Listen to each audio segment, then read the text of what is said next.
Jeffrey Sachs is an economist and director of the Centre for Sustainable Development at Columbia University. I've been talking to him about 10 years of the Belt and Road Initiative. Well, it's a very important initiative, and it's an initiative that will grow in importance. Basically, China is saying that the world should be interconnected with modern infrastructure, and that China is ready to provide significant financing for that. And what the Belt and Road is doing is spreading fast rail, fiber, renewable energy. And of course, it makes sense for China. China's a low-cost provider of this infrastructure, and it is a saving surplus nation, meaning that it has more saving than it invests domestically. So a low-cost provider may be, but in total, an enormous amount of money has been spent on this, hasn't it? $1 trillion so far. Has it been worth it for China and for the world? I think that it's going to prove its results, in my view. Investments have a long return, especially infrastructure investments.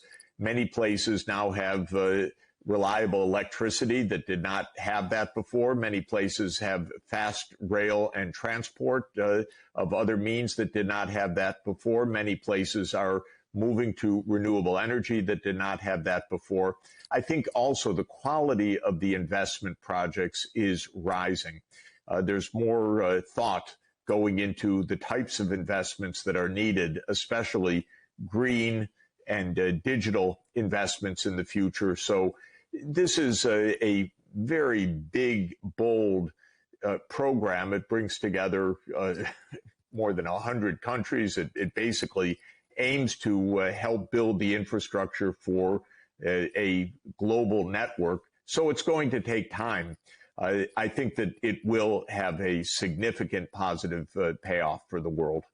So we've seen a change in the kind of projects, perhaps, that the Belt and Road Initiative encompasses. The financial climate has changed too since the launch of the project. What impact has that had?